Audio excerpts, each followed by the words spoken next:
Press ক্লাবের আজকে দুটি বিষয়ে এখানে অনুষ্ঠান হলো। লন্ডন বাংলা প্রেস ক্লাবের নতুন সদস্যদের একটা ইন্ডাকশন হলো।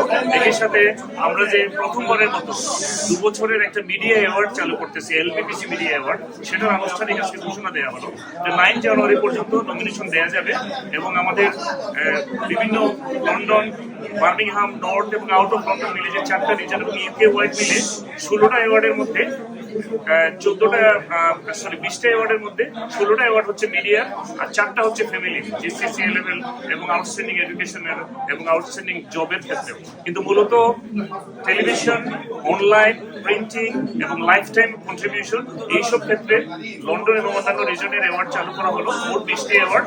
এবং এই অ্যাওয়ার্ডে একমাত্র লাইফ টাইম ছাড়া সব অ্যাওয়ার্ডই সেলফ নমিনেটেড হবে এবার থেকে, ভবিষ্যতে হয়তো চেঞ্জ আসবে।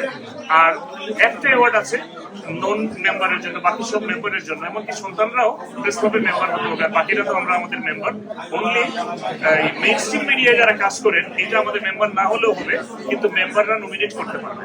এই হলো এটার আয়োজন। এবং আমরা চাচ্ছি যে 2 বছর পর পর আমরা যে বড় অনুষ্ঠান করি, 40-50 হাজার পাউন্ড খরচ করি এই অনুষ্ঠানে, সেই অনুষ্ঠানে আমরা দুপুর থেকে বিকেল পর্যন্ত থাকি।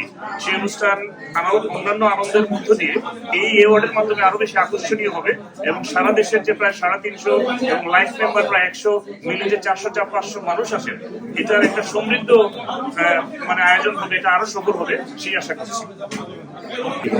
আমরা এই বছর নতুন সদস্য নিয়েছি 65 জন। সব মিলিয়ে আমাদের নতুন সদস্য আমাদের সদস্য হচ্ছে 335।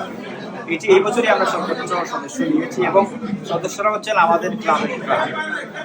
আমরা এর আগে কখনো এভাবে পরিস্থিতি করিনি বা ইন্ডাকশন করিনি। আমরা মনে করলাম যে যেহেতু আমরা বেশি সংখ্যক সদস্য নিয়েছি, তাদের ক্লাব সম্পর্কে আমার জানা উচিত, ক্লাবের ইতিহাস ঐতিহ্য জানা উচিত এবং একটা সংবিধানের মধ্যে ক্লাব চলে। তারা যদি আমাদের আজকে ইন্ডাকশনে আসেন তাহলে এই ক্লাব সম্পর্কে জানতে পারবেন, সংবিধান সম্পর্কে জানতে পারবেন, হোয়াটসঅ্যাপ নীতিমালা সম্পর্কে জানতে পারবেন। এবং যেহেতু একটা পরিবারে যেভাবে আমরা ভাই বোন বাবা পারস্পরিক শ্রদ্ধাপূর্ণ রেখে চলি, আমরাও এখানে এই কথাগুলো বলেছি। যেহেতু আমরা প্রত্যেকেই সকল সদস্য একটা পরিবারের অংশ, সুতরাং আমরাও পারস্পরিক সম্মান এবং মর্যাদা রেখে চলবো। এটি আমাদের ক্লাবের সুন্দর কথা।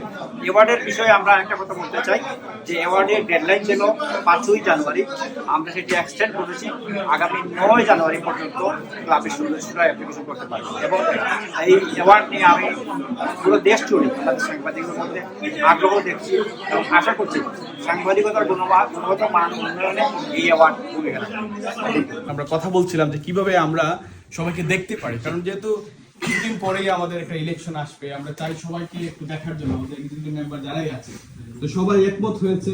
জড়িত হওয়ার পিছনে আমি দুটো কারণ দেখছি বা দুটো কারণে আমি জড়িত হয়েছি। যেহেতু একটা কোয়ালিটির ব্যাপার এখানে বলেছে, একটা কোয়ালিটি।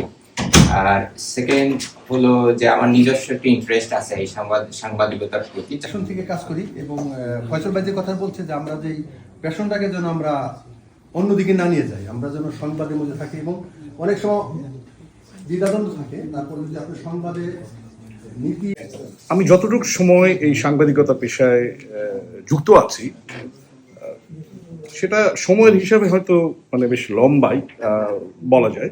আমি যখন ইউনিভার্সিটিতে ফার্স্ট ইয়ারের ছাত্র, জাহাঙ্গীরনগর ইউনিভার্সিটিতে, তখন থেকে আমি সাংবাদিকতা শুরু করি। ডেইলি নিউজ বলে একটি কাগজ ছিল সেই সময় ইংরেজি, সেখানে ওটা দিয়ে শুরু করেছিলাম।